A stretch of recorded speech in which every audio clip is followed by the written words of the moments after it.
Buenas noches. Acompáñenme por favor a Éxodo capítulo 12, versículo 17. Éxodo 12, 17 dice: celebrarán la fiesta de los panes sin levadura, porque fue ese día cuando los saqué de Egipto formados en escuadrones. Por ley, las generaciones futuras siempre deberán celebrar ese día. El nombre del tema es Fiesta de los panes sin levadura. Y como comentamos el miércoles pasado, todavía no vemos la ejecución de la 10ª plaga. Esto es lo que está antes de que se lleve a cabo la 10ª plaga. El miércoles pasado analizamos la Pascua y nuestro objetivo de hoy es analizar esta festividad. Ahora, lo que vamos a hacer es que vamos a ver todas las instrucciones que se tenían que cumplir durante la fiesta de los panes sin levadura y luego vemos el significado. Lo mismo hicimos el miércoles, ¿verdad? Vimos todas las restricciones de la Pascua y luego vimos de qué habla la Pascua realmente, ¿verdad? Del Cordero que sería inmolado por nuestros pecados, ¿verdad? En este caso, la fiesta de los panes sin levadura también tiene que ver con, digamos, adelantándome un poquito, la obra del sustituto, ¿verdad? Que vimos el miércoles pasado. Entonces vamos a ver que la fiesta de la Pascua y la fiesta de los panes sin levadura eran continuas, ¿verdad? Se acababa la Pascua y de inmediato empezaba la de los panes sin levadura. Ambas tenían el carácter de ser obligatorio y sin fin, es decir, tenía que observarse para todas las generaciones futuras. Por ejemplo, en el caso de la Pascua, en Éxodo 12:14, dice: este es un día que por ley deberán conmemorar siempre. Es una fiesta en honor del Señor y las generaciones futuras, deberán celebrarla. Eso se tenía que hacer siempre. Y como vimos en el pasaje inicial, también siempre tenían que llevar a cabo la fiesta de los panes sin levadura. Ahora, el versículo 15 ya nos empieza a hablar sobre lo que tenía que suceder en esa festividad de 7 días. Dice Éxodo 12:15: durante 7 días comerán pan sin levadura, de modo que deben retirar de sus casas la levadura el primer día. Todo el que coma algo con levadura desde el día primero hasta el día 7º será eliminado de Israel. Entonces nos habla de un periodo de 7 días, ¿verdad? Y según los comentaristas, los egipcios no tenían el concepto de la semana, ¿verdad? De días. La palabra semana aquí en hebreo, Shabua, de donde viene después, entendemos Shabbat, habla de un periodo de 7. Pueden ser 7 días o 7 años. Lo que nos dicen los comentaristas es que los egipcios no tenían este tipo de grupo de días en específico. Ellos trabajaban todos los días. Y entonces, si trabajaban todos los días y los israelitas, eran esclavos, los israelitas trabajaban todos los días. Entonces, lo que está diciendo Dios aquí es que habla de un periodo de 7 y no les informa sobre qué significa o cómo debe de entenderse este periodo de 7. Y resulta que si los egipcios no vivían por semanas, los israelitas tampoco lo harían porque estaban forzados a trabajar. Pero entonces, ¿cómo es que se captaba este periodo de 7 o esta semana? Bueno, resulta que si nos vamos a Génesis 29:27, podemos ver que mínimo en la familia de Abraham, el concepto de las semanas sí era utilizado. Dice Génesis 29:27: por eso cumple ahora con la semana nupcial de esta, y por 7 años más de trabajo te daré la otra. La van negociando con Jacob, ¿verdad? Y le está hablando de semana nupcial, 7 días que duraba la boda. O el banquete, los primeros 6 y en el 7º que se revelaba. Salían de la cámara nupcial los novios y la novia era dada a conocer sin velo a todos los invitados, ¿verdad? Entonces vemos que al menos en la familia de Abraham se guardaba esta costumbre. No tenemos rastro de otra información previa a Abraham. Algunos consideran que Abraham obtuvo esta costumbre de otras culturas con las que tuvo contacto, pero nosotros sabemos que desde Génesis 2 se nos habla del 7º día, ¿verdad? Algo establecido. Dios santificó el 7º día y se esperaría, creo yo, que todos aquellos que venían del linaje de Set guardaran la semana, pero obviamente los israelitas, estando bajo yugo, no podían conservar el concepto de una semana y trabajaban todos los días. Ahora, durante esos 7 días se tenía que comer pan sin levadura. ¿Me pones por favor la imagen del pan sin levadura? Ahí está un ejemplo del pan sin levadura y cuando lo vi se me antojó, y más con este clima, ¿verdad? Pero no sé dónde conseguirlo. Habría que hacer una muestra a ver qué tal, ¿verdad? Del pan sin levadura. Yo no tengo memoria de haberlo comido. Quizás algún día me ofrecieron, pero no recuerdo. Pero se ve sabroso, no sé, un buen cafecito, o no había café en aquel tiempo, pero estaría muy bien probarlo. Pero es para que nos demos una idea. Incluso la foto de la derecha, pues trata de emular la vestimenta probable de aquellos tiempos, ¿verdad? Y una persona ahí partiendo el pan. Bueno, tenían que comer de ese pan. Pero obviamente no es lo único que comían, ¿verdad? Sino que en específico tenían que comer pan sin levadura todos los 7 días. Y luego dice, de modo que deben retirar de sus casas la levadura el primer día. En el tema de la Pascua también se comían panes sin levadura, ¿verdad? En este caso, el cordero se comía en la Pascua, el cordero con pan sin levadura y especias amargas. Luego la fiesta de los panes sin levadura, que dura 7 días, tenían que seguir comiendo pan sin levadura. Y había una restricción, todos deben retirar la levadura de sus casas el primer día. Ahora, ya vimos también el miércoles pasado que la levadura era considerada como un sinónimo de corrupción, ¿verdad? Y vimos que el comentario de Reformation Study Bible dice que la levadura que ellos tenían en ese momento era producto de la cosecha del año anterior, por consecuencia símbolo de corrupción. Si van a salir de Egipto, no debían traer la levadura que tenían en Egipto, que sería producto de del trabajo forzado, ¿verdad? De su aflicción. Luego vimos también que en 1 Corintios 5, 7 al 8, pero quiero recordarlo por si alguien no estuvo el tema pasado, 1 Corintios 5, 7 al 8, Pablo nos habla sobre la interpretación de la levadura. Dice, desháganse de la vieja levadura para que sean masa nueva, panes sin levadura como lo son en realidad. Porque Cristo, nuestro Cordero Pascual, ya ha sido sacrificado. Así que celebremos nuestra Pascua no con la vieja levadura, que es la malicia y la perversidad, sino con pan sin levadura, que es la sinceridad y la verdad. Cuando habla de la vieja levadura, podemos entender que habla de nuestra vieja naturaleza, ¿verdad? Pero también en el caso de los egipcios, la vieja levadura es la que tenían producto de su aflicción, ¿verdad? Del trabajo forzoso que tenían que cumplir. Entonces, podemos comprender que el pan sin levadura habla de una persona sin corrupción. O sea, el pan sin levadura hablaría de pureza, ¿verdad? De santidad. Personas que no son como el mundo, que no tienen lo que había en Egipto. El comentario Pulpit dice, este requisito probablemente tiene la intención de enseñar que para que la adoración familiar sea aceptable, o sea, lo que hagas para Dios, para que sea aceptable, toda la familia debe ser pura. Y para lograrlo, el jefe de familia debía, en la medida de lo posible, expulsar la levadura del pecado fuera de su casa. Es decir, toda la familia tenía que estar limpia de pecado, por así decir, para poder salir. O sea, lo que sucedía, iban a salir de Egipto, ese mismo día que saldrían empezaba la fiesta de los panes sin levadura, aunque vamos a ver que no la celebraron en ese momento, sino que la celebraron hasta después. Pero el momento en que salieron de Egipto, ahora dice, tiene que haber pan sin levadura y tienes que consumirlo durante 7 días. Todo jefe de familia tenía que asegurarse que en su casa no hubiese levadura. Y desde el significado de la levadura, está poniendo la responsabilidad al jefe de la casa de mantener a su familia sin corrupción. Es decir, para poder formar parte del pueblo de Dios, ya que Dios los iba a liberar de Egipto, tienen que dejar la corrupción afuera. Lo que nos habla del nuevo nacimiento, ¿verdad? Cuando un cristiano dice que es cristiano, asumimos que él entiende lo que significa el nuevo nacimiento. Es decir, ya no soy como era antes, ahora soy una nueva criatura. Cuando Dios les habla sobre el pan sin levadura, cuando van a salir de Egipto, es exactamente la misma analogía, ¿verdad? Si somos panes sin levadura, como dice Pablo, nuestra vieja levadura queda atrás. El hombre carnal, meramente carnal, quedó atrás. Ahora soy un ser que lucha consigo mismo, renovado en el espíritu, aunque tenemos el mismo cuerpo. Pero también dice el comentario Pulpit, también se pretendía en parte establecer esta festividad como una conmemoración del hecho de que en su vida apresurada de Egipto, el pan que se llevaron con ellos fue sin levadura y que se vieron obligados a subsistir durante varios días. Esto meditando sobre por qué estar comiendo pan sin levadura durante 7 días, ¿verdad?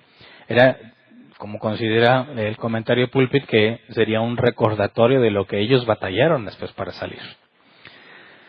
Luego, regresando al pasaje, dice, todo el que coma algo con levadura desde el día 1 hasta el día 7, será eliminado de Israel.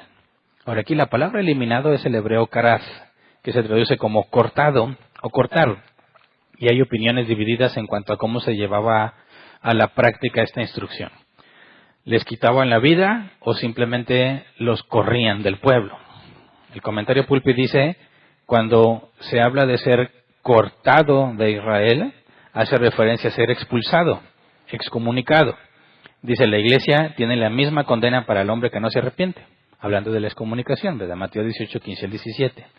Pero otros comentaristas, como por ejemplo Reformation Study Bible, nos dice que basado en distintos pasajes, este lenguaje es una expresión general de caer bajo la maldición de Dios, cuyo significado exacto está determinado por el contexto de la Escritura. Se puede significar la pena de ejecución o la muerte sin hijos, es decir, sin descendencia. Pero pues la pena de ejecución podía ser llevada a cabo por alguien con la autoridad para hacerlo, ¿verdad? Hablando de la estructura de gobierno de los israelitas. Pero cuando hablas de la muerte sin hijos, habla de una maldición de parte de Dios, el no darte herencia. Es decir, ningún hijo que cargue tu nombre. Dice, en cualquier caso, Dios daba muerte al delincuente, con o sin agencia humana. Es decir, ser cortado de Israel, como lo interpreta este comentario, es, no nada más hablaba de que te excomulgué y ya, ¿verdad? Ya no eres de los nuestros, sino la maldición que correspondía al estar fuera de Israel. Recordemos que en el pacto de la ley de Moisés, vives bajo la ley, haces lo que la ley dice, te va a bendecir Dios. No haces lo que la ley dice, te va a maldecir. Entonces, vivir fuera de Israel, fuera de los sacrificios y todo el sistema que se va a implementar más adelante, era una condena, era vivir bajo maldición, porque en ninguna forma podrías agradar a Dios. Cuando vemos en la iglesia la excomunicación, en Mateo 18, 15 al 17, Pablo dice que entreguen tal hombre a Satanás para destrucción de la carne, hablando también de la consecuencia de estar alejado de la iglesia y de lo que la iglesia hace, ¿verdad? Si en la iglesia venimos a estudiar y venimos a aprender de Dios y venimos a adorar y venimos a servir a los otros y quedas expulsado, quedas fuera de la iglesia, estás prácticamente bajo condena, ¿verdad? Estás dejando de hacer todo lo que deberías estar haciendo. Entonces, cualquiera de las dos interpretaciones, que ya sea que cortado de Israel implica que te expulsaron o que te van a aplicar la pena máxima, una ejecución, como que ya te iba a ir muy mal, ¿verdad? Cualquiera de las dos. Entonces era muy serio. No podías tener levadura, no podías comer nada con levadura durante esa festividad. Y si la levadura tiene que ver con el pecado y la corrupción, ¿qué es lo que nos está diciendo? Que el que peca, que muera. Fíjate que hay una clara comunicación del concepto, ¿verdad? La fiesta de los panes sin levadura, vas de Egipto, bueno, olvídate de la corrupción, ya no puedes ser el que eras. Y aquel que se atreva a pecar, se muere. Ahora, nosotros no vemos eso en el nuevo pacto, ¿verdad? Con Jesús. Fíjate bien, la diferencia clara entre la ley de Moisés y el pacto con Jesús. La ley de Moisés es, ok, ya no estás en Egipto, pero si no haces lo que la ley dice, te va a maldecir Dios. ¿A quién le agradaría ese pacto si lo comparamos con lo que Jesús dijo? Mi yugo es fácil y ligera mi carga, ¿verdad? Jesús dijo, todos los que el Padre me da, su voluntad es que yo no pierda ninguno, sino que los resucite en el día postrero. La diferencia entre el pacto de la ley de Moisés y el de Jesús es que Jesús ya pagó por ti y ha prometido llevarte hasta el fin de tus días y que vayas creciendo en santidad hasta que regrese por ti. Y el pacto en la ley de Moisés depende de ti, de lo que tú hagas. Haces lo bueno, te va a ir bien, haces lo malo, te va a ir mal. Ahora, ¿cuál escoges? Vamos a entrar más adelante en ese contexto cuando veamos un poco más la ley.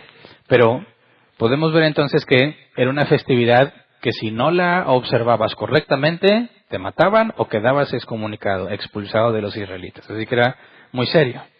Y luego vamos a Éxodo 12:16. Porque también, además de que tenía una instrucción de lo que debes de comer, también nos habla sobre dejar de trabajar. Dice, celebrarán una reunión solemne el día primero y otra el día séptimo. En todo ese tiempo no harán ningún trabajo, excepto preparar los alimentos que cada uno haya de comer. Solo eso podrán hacer. Ahora, esto de preparar los alimentos, pueden interpretarlo algunos como pan sin levadura nada más, o cualquier otro tipo de alimento. El punto es que en ningún momento dice que no puedes comer ninguna otra cosa. Así que es probable que podías comer lo que fuera, pero tenías que estar consumiendo durante todos esos días pan sin levadura. Ahora, no debes de trabajar, ¿verdad? ¿Cómo tomarán eso los israelitas? Desde la mente de un israelita que trabaja todos los días y que Dios le dice, viene una fiesta de 7 días y en ninguno de esos vas a trabajar, ¿cómo te caería esa semana de vacaciones? ¿Ese concepto les sería agradable? Claro, jamás lo han experimentado porque los que están ahí nacieron siendo esclavos y han trabajado todos los días de su vida.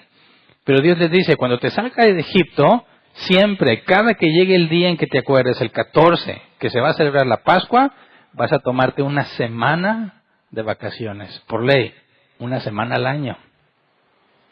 ¿Me explico? Todavía nos faltan más fiestas que analizar, ¿verdad? Pero de entrada lo que está diciendo Dios es, sales de Egipto, ahora eres de los míos, tienes una semana al año garantizada de descanso.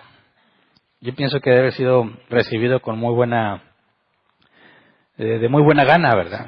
Ahora nos dice, el día primero se tiene que hacer una reunión solemne y luego el último también. Es decir, si la Pascua era el día 14, al terminarse empezaba el día 15, ¿verdad? En la tarde del día 14, recordemos que los días se cuentan de tarde y mañana, ¿verdad? Al terminarse, en la tarde del día 14 empieza el día 15 y tenían que juntarse todos. Por eso vemos que, aunque realmente lo hicieron para salir de Egipto, no es propiamente la festividad, ¿verdad?, de reunirse. Aquí nos está hablando de lo que harían una vez que hayan salido de Egipto. Tenían que reunirse todos, tal como sucedió cuando salieron de Egipto, que todos se tenían que reunir. Y luego, al séptimo día de la festividad, o sea, el 21 de Nisan, o el mes de Aviv, que para nosotros es abril, también se tenían que reunir todos. Ahora, cuando hablamos de que no podían trabajar, hay que hacer una aclaración. Si vamos a Éxodo 16:23,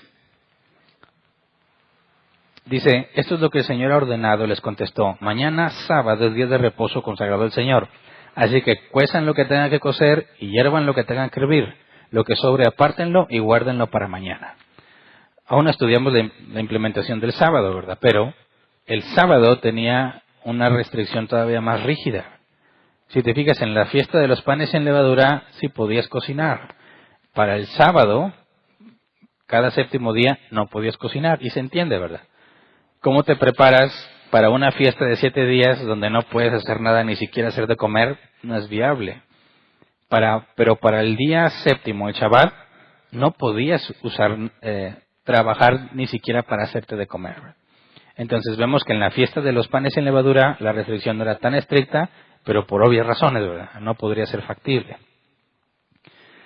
Ahora, Éxodo 12:17 dice, celebrarán la fiesta de los panes sin levadura, porque fue ese día cuando los saqué de Egipto formados en escuadrones. Por ley, las generaciones futuras siempre deberán celebrar ese día. Ahora, cuando leemos, fue ese día cuando los saqué de Egipto, está en tiempo pasado. Y los israelitas aún no se van, ¿verdad? Todavía no se efectúa la 10ª plaga.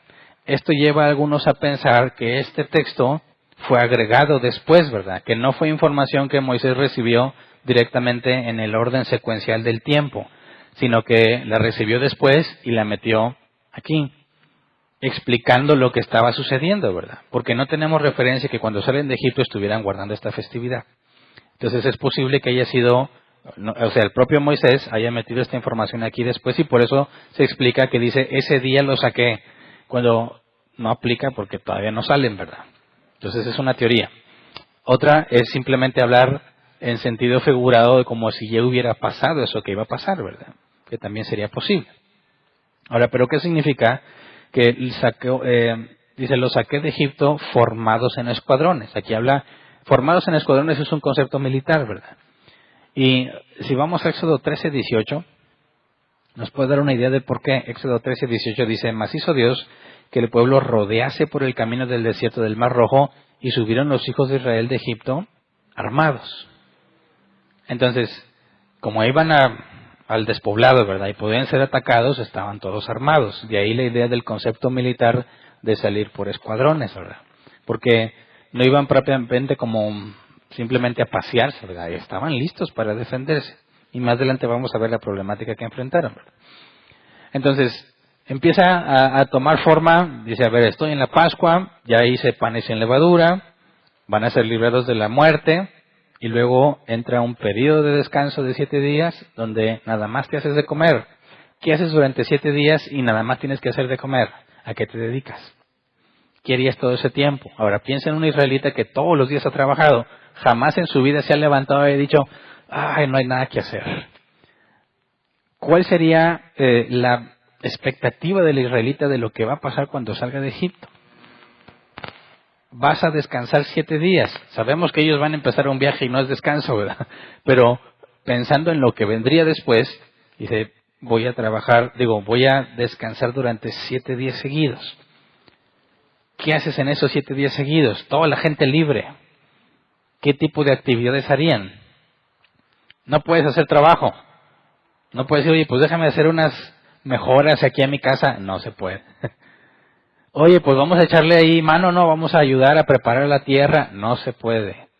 Lo único que tienes que hacer es dejar de trabajar. Aprovecha tu tiempo en otra cosa, nada que resulte un trabajo. O sea, olvídate de responsabilidades, relájate y disfrútalo. Luego nos dice que en Éxodo 12, 18 al 19, esto no nada más se aplicaba para el israelita, sino también para el extranjero que habitara con ellos. Dice, comerán pan sin levadura desde la tarde del día 14 del mes primero hasta la tarde del día 21 del mismo mes. Durante 7 días se abstendrán de tener levadura en sus casas. Todo el que coma algo con levadura, sea extranjero o israelita, será eliminado de la comunidad de Israel. Ahora, sea extranjero o israelita. La palabra extranjero es el hebreo ger, que se traduce como un extranjero. Ahora, ¿nos habla de cualquier persona que estuviera ahí? No, cuando habla de extranjero, no está hablando de personas que iban de paso, sino personas que están viviendo junto con ellos. Pero lo extranjero aquí no aplica en el sentido de que es alguien que viene de fuera, sino está haciendo referencia a alguien que no nació de padres israelitas, ¿verdad? Alguien que era de otro pueblo, de otra nación, y vino y habitó junto con ellos. Y no es israelita porque no viene de Israel, pero es un extranjero, o sea, porque no, para decirlo en forma más simple, es un extranjero en cuanto a sangre, no desciende de Israel. Lo que encontré en el comentario de Helicos es que dice que no es improbable que este tipo de personas se hayan unido a los israelitas durante su estancia en Egipto o incluso desde antes. ¿Se acuerdan cuando José, el soñador, manda a traer a su padre y viene Jacob con 70 personas más, ¿verdad? Y pues ahí estaban las esposas, ¿verdad? Más aparte la servidumbre. La servidumbre no fue contado ahí. Ahora, esa servidumbre que también se vino a vivir a Egipto, se quedó ya con ellos, ¿verdad? Es como si fuese parte del pueblo. Además, por lo que estuvimos viendo de que había cercanía entre egipcios e israelitas en Gosén, eso también indicaría que hubo personas que se fueron a vivir junto con los israelitas y que eran egipcios o venían de otros pueblos, estaban en Egipto y terminaron agregándose a los israelitas. Entonces, cuando Dios está diciendo, esta regla es para todo el que habita contigo, descienda de Israel según la carne o simplemente habite con ustedes. O sea, es parte del pueblo, pero no desciende de la carne de Israel. Y esto nos debe recordar que Dios nunca hizo exclusivo su pacto a una etnia específica. Es decir, nunca dijo, nada más con los que descienden de Israel según la carne y los demás no. No. Siempre desde el principio fueron considerados. ¿Por qué? Porque la promesa a Abraham consideraba a todas las naciones, ¿verdad? En tu simiente serán benditas todas las naciones. Y Pablo después nos dice, tu simiente, lo que en hebreo está en singular, no se refería a toda la descendencia, sino a uno en particular, que es Jesús. Entonces, muchas veces los cristianos nos hacemos la idea de que, lamentablemente muy equivocada, de que empiezan como a idolatrar a los judíos. Dicen, eres judío, ¡ah! Eres del pueblo de Dios. Y lo triste es que los judíos, actualmente el judío ortodoxo, niega que Jesús sea el Mesías. Y sin embargo los cristianos le llaman a los judíos el pueblo de Dios. Lo único que demuestra es ignorancia. Porque ser parte del pueblo de Dios tiene que ser uno en Cristo. Y cualquiera que rechaza a Cristo no puede ser pueblo de Dios. Así que el judío, simplemente por descender en la carne de Abraham, no significa que sea del pueblo de Dios. ¿Me explico? Y los gentiles, oye, pero si Dios siempre vio nada más a los israelitas, ¿cómo es que de repente agrega a los gentiles? No, los gentiles están considerados desde el principio. Desde el principio. En ningún momento la ley ni nada de lo que Dios ha dado al hombre estaba destinado exclusivamente a los que descendían de Abraham, porque en Abraham la promesa es que todas las naciones serían benditas. ¿Me explico? Entonces desde aquí, el extranjero, o sea, el que no desciende según la carne y el que desciende según la carne, tenían que obedecer. Tenían que apegarse a las reglas. Y si no lo hacían, pues iban a ser eliminados, sea que desciende según la carne o que no desciende según la carne. Entonces, es de a fuerza, ¿verdad? No hay opción. Por último, Éxodo 12:20 dice, no coman nada que tenga levadura, donde quiera que vivan ustedes comerán pan sin levadura. Ahora, ¿cómo que donde quiera que vivan ustedes? ¿No se supone que van a la tierra prometida?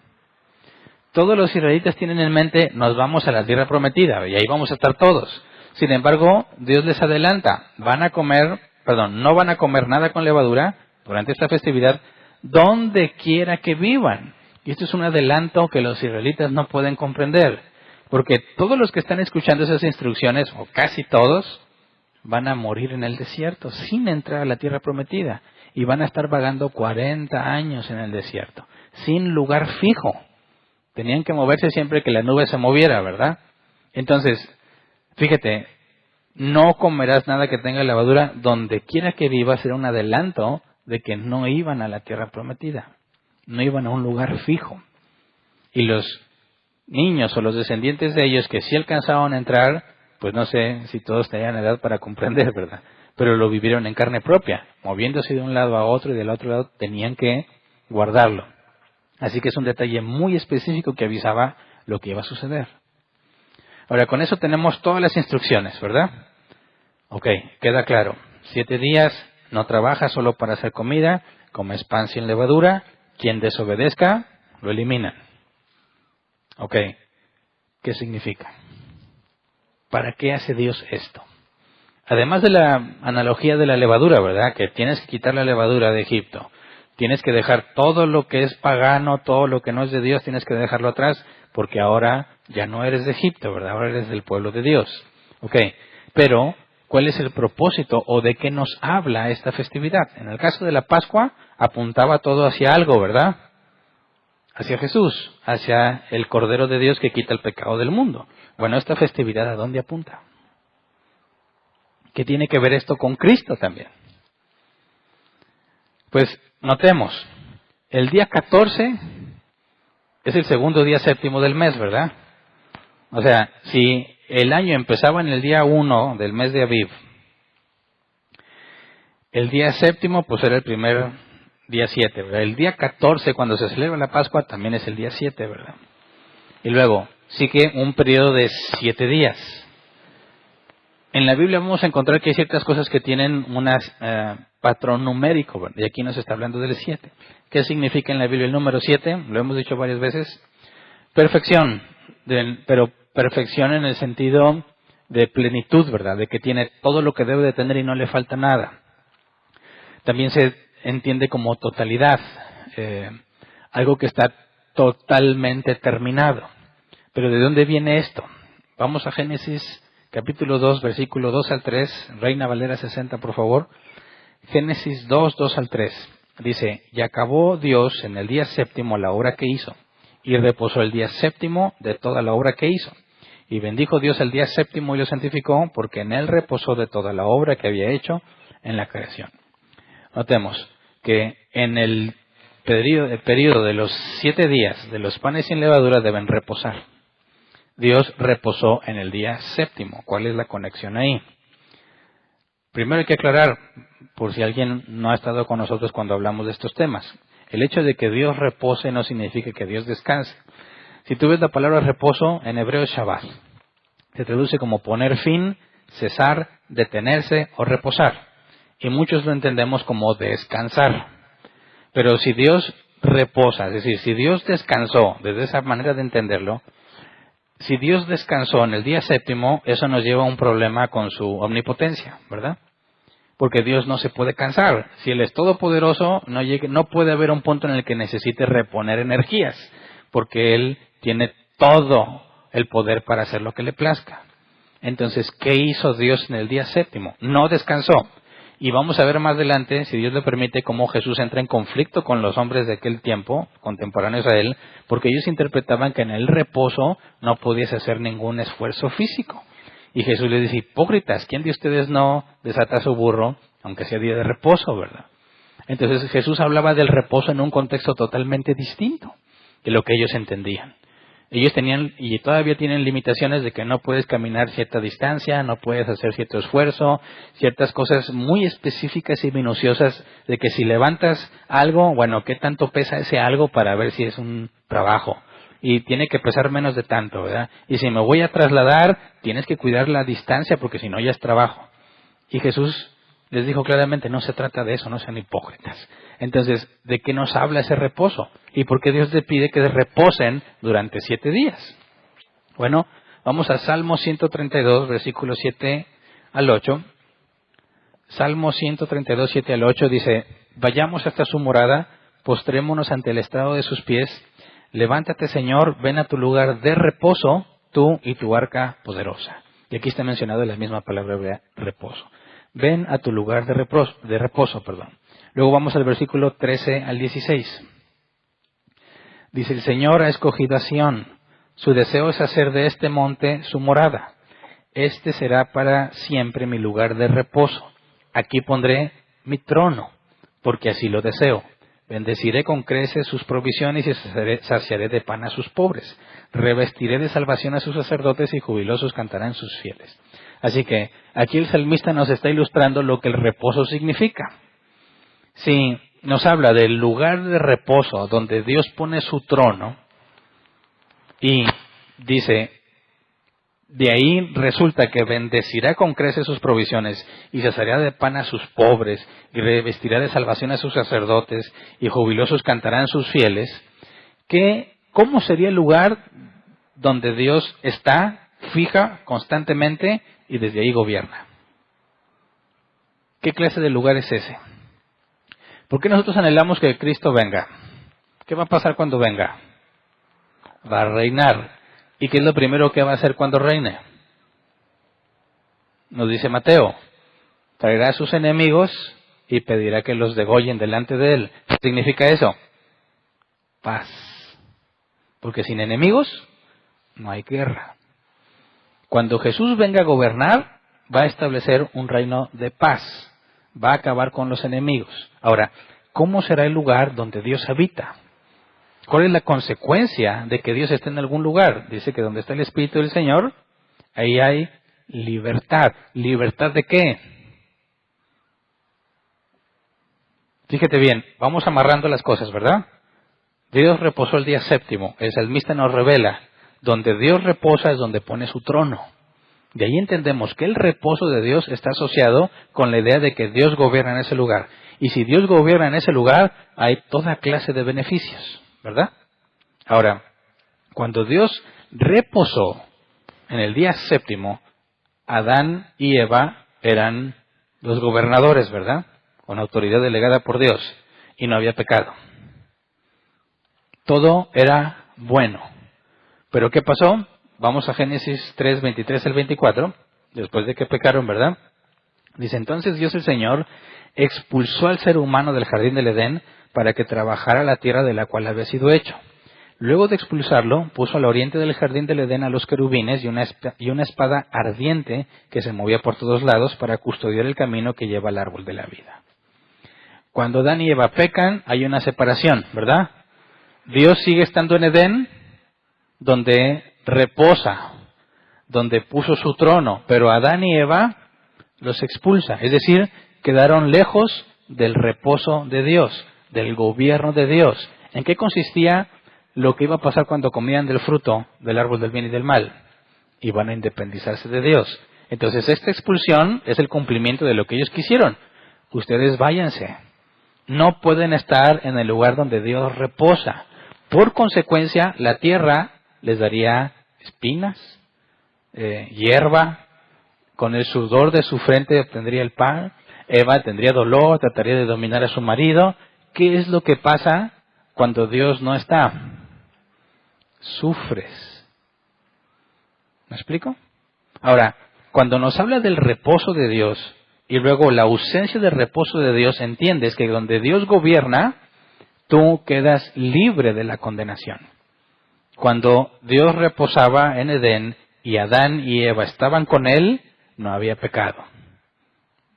Cuando Adán y Eva son expulsados por su decisión, se enfrentan a todo el dolor que tú y yo vivimos actualmente. Ahora, entonces, ¿en qué consiste el reposo de Dios? En librarnos de la maldición. Fíjate bien lo que leímos en el salmista. Bendeciré a sus pobres, ¿verdad? Voy a bendecir todas sus provisiones. Se multiplica abundantemente las cosas sin tanto esfuerzo. ¿Por qué? Porque la maldición no tiene efecto. ¿Me explico? Ahora, fíjate bien. ¿Qué se requiere para que nosotros seamos libres de este mundo? Que Dios venga a morar aquí. La segunda venida de Cristo. Esperamos que Él regrese y que ponga su trono en Jerusalén, como dicen las profecías, y que desde ahí more y va a gobernar la tierra entera. Eso indica que, como dice después el apóstol Juan y el apóstol Pedro, la tierra será restaurada a como inicialmente era, donde el león y el cordero pasen juntos, donde el niño juega con la serpiente y no le teme porque la víbora no tiene veneno. Entonces, hablar del reposo de Dios habla de volver al estado original de las cosas, antes de la caída. Cuando vemos que Dios les está diciendo, vas a salir de Egipto y ahora vas a reposar, ¿de qué les está hablando? De recuperar lo que Adán y Eva habían perdido. De volver al concepto del Edén, donde Dios habitará con su pueblo. Y si Dios habita con su pueblo, ellos no van a tener ningún problema. Entonces, la fiesta de los 7 días de los panes en levadura tiene que ver con el reposo de Dios. Es un recordatorio de lo que Adán y Eva perdieron y ellos van a recuperar. Ahora, un dato importante. En los 6 días de la creación, antes del séptimo, dice, y fue la tarde y la mañana, el día primero, segundo, tercero, cuarto, quinto y sexto. Pero del séptimo día no se menciona ni la mañana ni la tarde. El día primero tuvo un inicio y un fin, el segundo y el tercero hasta el sexto, pero el séptimo no. ¿Qué significa?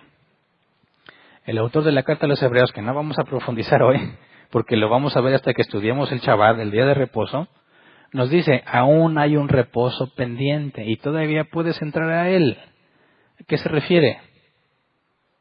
Que aún hay esperanza de ser libres de esta maldición.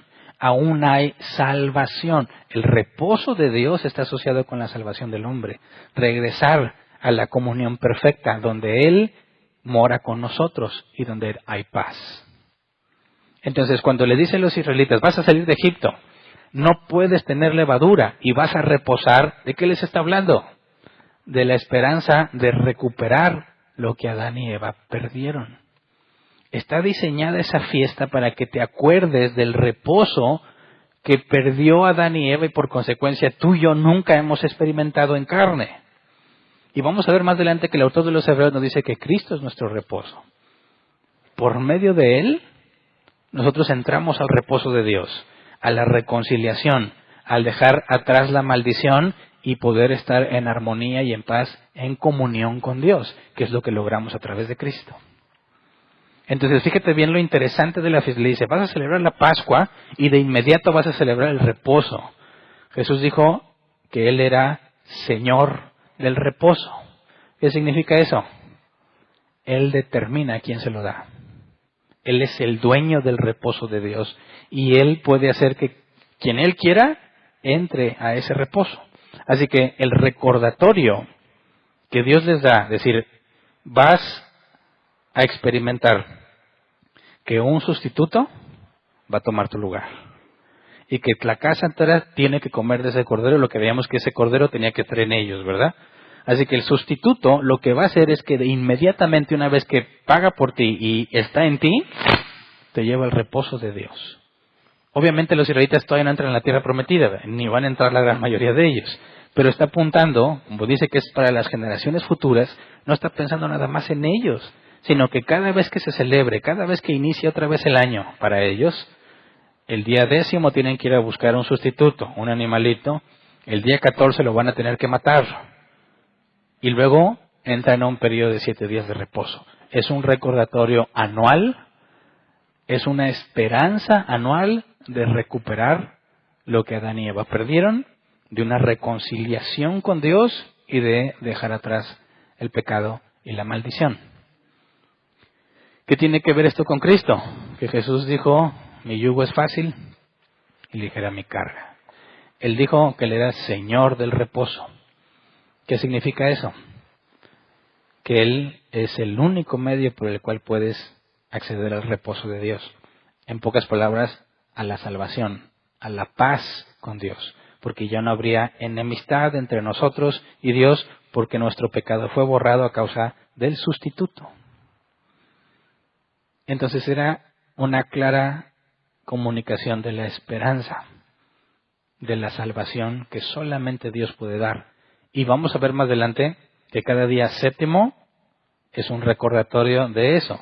Fíjate bien, 6 días van a estar sufriendo y batallando como es la vida en el mundo. Pero el día 7 tiene que ser distinto. El día 7 no vas a trabajar. Lamentablemente, los hombres de Cristo y actualmente se lo llevan a un extremo que nada que ver, ¿verdad? Un extremo legalista. No, la ausencia de trabajo tiene que ver con el deleite de lo que tienes, simulando lo que sucederá cuando Él regrese a morar entre nosotros. Por eso vamos a ver más adelante por qué era tan importante que el arca del pacto estuviera con los israelitas. Porque donde está Dios, ahí reposa. Donde estuviera Dios, todo el pueblo y todos los que estén ahí serían beneficiados. Así que vamos a ver que cuando los israelitas salen y se les ordena la festividad de recordar este reposo, y luego Dios promete estar con ellos por medio del arca, es una especie de Edén reconstruido, pero no está diseñado para que funcione, sino simplemente para comunicarles lo que va a pasar. Dado que la Escritura nos dice que todo lo que se estableció en la ley de Moisés era sombra de lo que había de venir, Dios les estaba comunicando cómo en un futuro, por medio de un sustituto, entrarían en el reposo y Dios moraría con nosotros. ¿Cómo nosotros recordamos eso? En el día del Señor. No cada día 7, pero no el Shabbat, el domingo, el primer día de la semana. Lo reservamos para Dios. ¿Y qué hacemos en ese día? ¿Qué se supone que debe ser en ese día? Ese es un día en el que te debes abstener de hacer lo que normalmente harías y hacer cosas totalmente distintas que te lleven a recordar el reposo que está por llegar, el reposo que tenemos prometido y asegurado en Cristo Jesús. Por eso es que el día 7, el día que nos reunimos, que en nuestro caso es el domingo, que cualquiera puede estar en un ciclo de 7, ¿verdad? Puede ser que los que trabajan en domingo, bueno, pues su día de reposo va a ser el miércoles y vienes cada miércoles, ¿verdad? Si ese día lo santificas en el sentido de que ese día va a ser diferente a todos los demás. Nosotros seguimos teniendo la misma esperanza que ellos tienen, pero nosotros no lo vemos como algo que sucederá por medio de un sustituto, sino como algo que sucedió y simplemente estamos esperando la confirmación. Seguimos albergando exactamente la misma esperanza, el día en que podamos ver en carne propia a Dios cara a cara. Así como Adán y Eva oyeron que Dios venía caminando por el jardín, la misma promesa tenemos nosotros, que Jesús vendrá y nos llevará donde Él está, para que no nos volvamos a separar. La misma esperanza de estar en el lugar donde Dios reposa. Y la excelente noticia es que no nos vamos a quedar en el cielo, ¿verdad? Jesús prometió, en Juan 14, si no me equivoco, voy pues a preparar lugar, ¿verdad? Y los llevaré, vendré por ustedes y los llevaré para que donde yo esté ustedes también estén. Y decimos, vamos a ir allá a las moradas celestiales, pero eso es temporal, porque no estamos diseñados para quedarnos ahí. La nueva Jerusalén, la nueva creación es donde estaremos eternamente con el Señor. Y lo que nos dice es que el templo está en medio y es lo que alumbra toda la creación nueva. Y todos pueden entrar, cualquiera, pero se hace la advertencia. Ningún avaro, ningún pecador, ¿verdad? Solamente los que son de Dios. Y ese es ese es el nuevo Edén, por así decirlo. El lugar donde Dios reposará y nosotros tenemos acceso a Él. En el caso de Adán y Eva, si ellos querían acercarse a Edén, se encontraban con los querubines, ¿verdad? Y ya vimos más o menos una descripción de querubines, no hace poco. No son los angelitos así pompuditos que pasan normalmente. Mira el querubín, no, era una especie de animal con mezclas, ¿verdad? Con otros, cabeza de león, todo ese tipo de cosas, 6 alas. Y la espada revolviente que impedía que se acercaran. Pero por medio de Cristo, ahora tenemos libre acceso ante el trono de la gracia, pero aún no se manifiesta lo que hemos de ser. Así que nosotros vemos el reposo como algo seguro, que solamente hay que esperar. Los israelitas lo vieron simplemente como una esperanza. Y si tú lees Hebreos 3 y Hebreos 4, te va a decir claramente cómo el reposo que fue ofrecido, puesto que ellos mismos lo despreciaron, Dios jura, jamás entrarán en mi reposo. Le dice a toda esa generación. Pero a nosotros, sin saber qué era eso ni nada, de repente Dios te hace nacer de nuevo y te regala y te dice, tú vas a estar en mi reposo. Sin que tengamos conciencia de todo lo que eso implica, simplemente para gloria de su nombre. Entonces, lo que ellos anhelaron ver y despreciaron, a nosotros se nos ha asegurado. Lo único que se te pide es, permanece firme. Sufre como buen soldado de Jesucristo. Pon los ojos en la meta. No en las cosas de aquí, en las cosas de allá. Y Dios sabe el día y la hora, ya sea que tu vida se acabe o que Él venga antes de que eso pase, es algo que tenemos garantizado. Nosotros vemos el reposo con gratitud, los israelitas lo vieron como algo inalcanzable. No todos, ¿verdad? Porque algunos entraron. Mínimo, tienes a Moisés, tienes a Aarón, tienes a su hermana mayor, María, tienes a Josué, tienes a Caleb, más todos los que ya eran hijos que estaban ahí, quizás muy chiquillos, porque después de 40 años entraron. Pero sí hubo personas que entraron en cierta manera al reposo, no como ellos pensaban, sino como nosotros ahora lo entendemos. Así que la fiesta de los panes sin levadura, inmediatamente después de la Pascua, tiene que ver con la salvación, con estar habitando junto con Dios. Y la Escritura nos dice a nosotros que somos uno en Cristo. No simplemente es que nos hayamos salvado, sino que estamos en Dios y Él nos considera sus hijos, cosa que nunca habló hacia los israelitas. Hacia los israelitas era, tú eres mi pueblo escogido, pero nunca eres mi hijo. Por eso cuando Jesús oraba y dijo, como les enseñó a sus discípulos, cuando oren digan, Padre nuestro que estás en el cielo, eso era algo totalmente radical, porque nadie jamás en toda la Escritura, antes de que Jesús enseñara ahora sí, jamás se refirió a Dios como Padre. Y a nosotros nos dice, si vas a orar, di, Padre nuestro que estás en el cielo. Es una relación totalmente diferente la que los israelitas conocieron de Dios con la que se nos ha regalado a nosotros. Así que hasta ahí nos quedamos para, si Dios quiere, el próximo miércoles empezar a ver ahora sí cómo se va a poner en práctica la 10ª plaga y que empiece en el proceso del éxodo, la salida. Pero pues hasta aquí nos quedamos nosotros. Vamos a ponernos de pie y vamos a orar. Se supone que tú y yo ya salimos de Egipto, ¿verdad? Digo, se supone, lo digo en forma amable. Y que ya no tenemos la levadura que teníamos, ¿verdad? Que somos nueva masa, masa sin levadura, nueva creación. Pidémosle a Dios congruencia, ¿verdad? Porque podemos leer lo que Dios ha dicho en cuanto a la simbología de lo que sucedería, pero nosotros la estamos viviendo, deberíamos estarla viviendo todos los días, ¿verdad? Sabiendo que no somos los que éramos. Sabemos que estamos creciendo en conocimiento de Dios, creciendo en santidad, creciendo en sabiduría, creciendo en entendimiento. Y todo eso simplemente porque Dios ha prometido que nos llevará a la estatura del varón perfecto. A nosotros nos corresponde esforzarnos, ¿verdad? Esforzarnos todos los días por ser cada vez más como Él. Pero si no lees la Biblia, eso nunca va a pasar, ¿verdad? Necesitas leer la Escritura, necesitas escudriñarla. De ahí viene el conocimiento, de ahí viene el entendimiento, de ahí viene la sabiduría. Y cuando empiezas a tener conocimiento, entendimiento y sabiduría, empiezas a caminar en santidad. Dios es muy paciente con nosotros, ¿verdad? Pero la Biblia dice que si realmente eres un árbol nuevo, Si realmente eres un buen árbol, debe haber frutos. Y que esos frutos van a brotar solos. Si estás en el huerto de Dios, ¿verdad? Si eres de los de Él.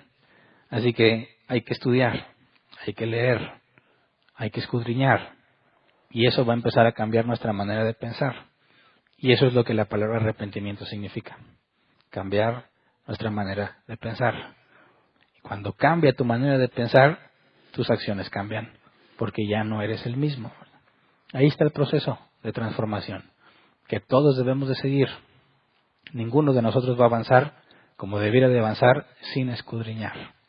Así que hagámoslo. Pidámosle a Dios que nos dé congruencia. Que nos dé hambre para leer. Porque sin leer estamos perdidos, ¿verdad? Así que vamos a orar. Señor, gracias por todas tus misericordias. Gracias por toda la paciencia que nos tienes. Gracias porque muchas veces somos negligentes, Señor, y en lugar de avanzar retrocedemos. Enséñanos a que en medio de nuestro dolor y nuestra pérdida, Señor, cuando no hacemos lo correcto, enséñanos a estar con la firme esperanza de que no nos vamos a salvar por nuestras obras, sino porque tú ya hiciste todo lo que debía de hacer.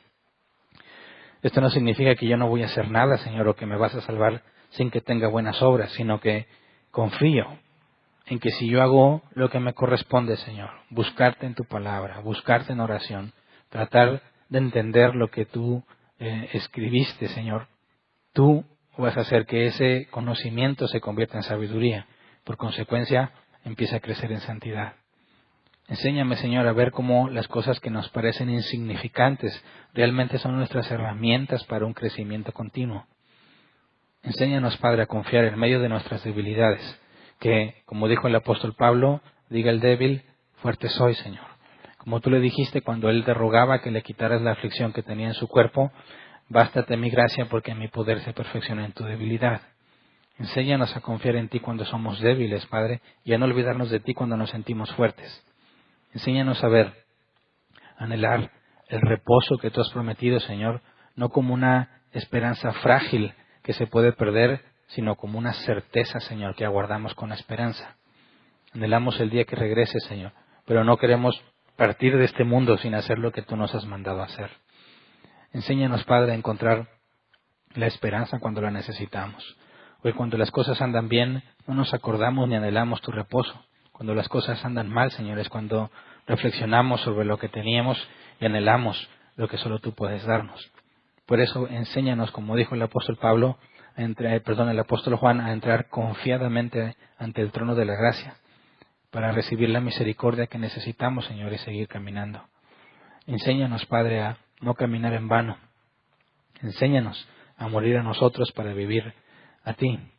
Enséñanos, Padre, a que todos los días, en medio de tanto dolor, tanta angustia, tanto sufrimiento, tantas cosas que pasan en el mundo, Señor, enséñanos a mantener viva la esperanza de que tú regresarás, pondrás orden, reinarás y reposarás, Señor, y estaremos en ese reinado eterno. Enséñanos a poner los ojos en ti, Señor, en el galardón, en lo que tú harás en el futuro, olvidándonos de las cosas que ya hicimos, sean buenas o malas, que las cosas buenas que hicimos, Señor, no nos lleven a sentirnos confiados y que las cosas malas que hicimos no nos lleven a sentirnos rechazados, sino que en todas las cosas, Señor, podamos saber que somos más que vencedores, como dice tu palabra, por Cristo, porque tú ya lo hiciste, Señor. Enséñame a ser congruente con lo que ya me has dado. Enséñame a vencer a mi carne, Señor, en las áreas donde soy débil. Enséñame a caminar contigo para poder ser un ejemplo vivo de que tú tienes poder, Señor, y que tú gobiernas en mi vida. Que cuando la gente voltee a ver nuestras vidas, puedan ver con claridad que tú nos gobiernas, que tú eres nuestro Señor y nuestro Dios, Señor. Que todo lo bueno que hacemos proviene de ti y lo malo que hacemos proviene de nosotros mismos. Enséñanos, Padre, a ser testimonios vivos de tu poder en medio de nuestra sociedad que tanto necesita conocerte. Gracias de antemano por todo lo que harás por nosotros, Señor, y por todo lo que has hecho. Amén. Pueden sentarse. Pasemos a la sesión de preguntas. 15 minutos para responder preguntas. Lo único que tienes que hacer es levantar tu mano, te llevan el micrófono, no importa que sea la primera vez que estés con nosotros. ¿Alguien tiene una pregunta?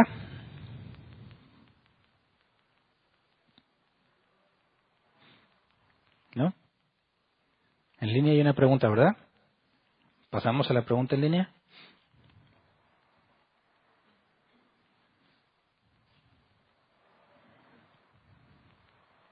Sí, buenas noches. Buenas noches. Dice, hablando de los gentiles y los judíos, Pablo dice en Efesios 2:15 que Jesús los hizo un solo pueblo.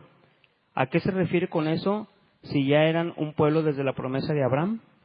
Sí, es que cuando estamos hablando de que judíos y gentiles son hechos un solo pueblo, hablas de la ignorancia de los gentiles. Es decir, cuando vemos aquí las instrucciones, incluso tanto de la Pascua como la fiesta de los panes sin levadura, es para ambos, para el israelita y para el extranjero. Pero como aclaré hace unos minutos, son los que están viviendo juntos, ¿verdad? Son los que están bajo el mismo sistema de gobierno y bajo las mismas leyes que provenían de Dios, o que vamos a ver que van a vivir conforme a esas leyes. Entonces, cuando nos habla del extranjero, que es aceptado en el pueblo de Dios, es aquel que fue convertido a israelita, es un prosélito. Pero cuando Pablo nos habla de haber unido a los gentiles y a los judíos, por así decirlo, nos está hablando de todos los que estaban en ignorancia, ¿verdad? Por ejemplo, supongamos que son contemporáneos, mientras está Moisés tratando de sacar a los israelitas por medio de la obra de Dios, ¿qué estaban haciendo los mayas?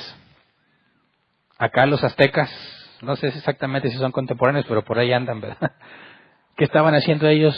En total ignorancia, no tenían el más mínimo conocimiento de todo lo que está sucediendo acá. Entonces, cuando Dios acá, por medio de Moisés, habla del extranjero, no está hablando de cualquier extranjero, sino de los que ya están ahí, ¿verdad? Y a eso es a lo que se refiere el apóstol Pablo.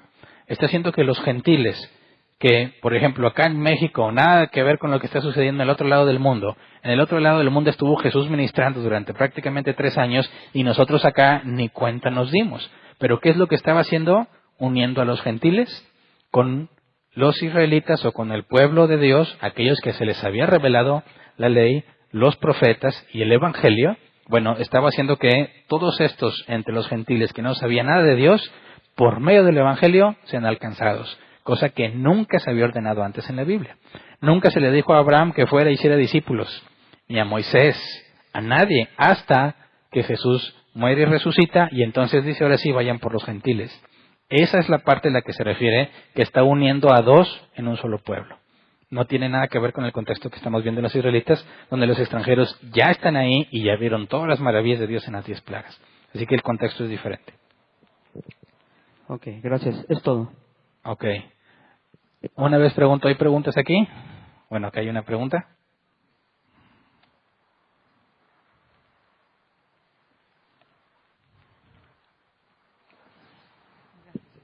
No me quedó muy claro qué comieron ellos en los 7 días, el primer día era especial, después de la Pascua. Esos 7 días de la fiesta, ¿qué comían? Pues no dice, No dice. tenían que comer pan sin Pan, levadura, sí, pero ¿qué pero más? dice que también podían trabajar solamente para hacerse de comer. Entonces, no se sabe con certeza si hacerse de comer era más pan sin levadura O cabrito, o podían hacer otro tipo de cosas, ¿verdad? Sí, El porque punto es tenía- que la restricción, bueno, estaba prohibido trabajar y tenían que comer pan sin levadura, no podemos ir más allá, si nada más comían pan sin levadura, no. O sea, a mí Pero me parece que no nada más eso, ¿verdad? Sí, porque decían que el sábado tenían que hervir lo que tenían que hacer para no hacer No, nada. pero eso era cuando hablamos del Shabbat, que no tiene nada que ver con esta fiesta, ¿verdad? En estos 7 días no existía todavía el concepto del Shabbat. El Shabbat lo vamos a ver más adelante. Entonces, cuando se le da esta instrucción, durante los 7 días que están reposando, no es el mismo concepto del Shabbat, que en el 7º día se hacía una convocatoria, ¿verdad? Se reunían todos, cosa que no necesariamente sucedía en el Shabbat, ¿verdad? Aunque todos tenían que presentar sus ofrendas y sus sacrificios, no es el mismo contexto. Ok, gracias. ¿Alguien más? ¿Ahí atrás? Buenas noches. Buenas noches. Actualmente, bueno, no sé en otras partes, pero aquí en Monterrey hay muchas iglesias cristianas que empiezan a judaizar, Ujú. a hacer sus celebraciones, a los gorritos, los rituales. ¿Están en ignorancia? Sí, lamentablemente tienen una doctrina muy, digamos, muy básica y fundamental y muchas veces muy errada. No logran comprender que la ley de Moisés, como dice Pablo, lo único que hace es llevarnos a la necesidad de un Salvador, ¿verdad? Es decir, al momento de que se te ponen todas esas reglas y todas esas prohibiciones, son 603 en total, lo único que te hacen es darte cuenta que no puedes. De manera que la ley de Moisés demostraba que eres incapaz de salvarte y que necesitas que alguien te salve, el sustituto prometido. Cuando viene Jesús, muere y resucita e instituye el nuevo pacto, entonces no necesitas más la ley de Moisés. Y ahí viene la ironía. Tienes cristianos que dicen que viven en el nuevo pacto, pero quieren ir a la ley de Moisés para tratar de agradar a Dios. Dices, totalmente absurdo.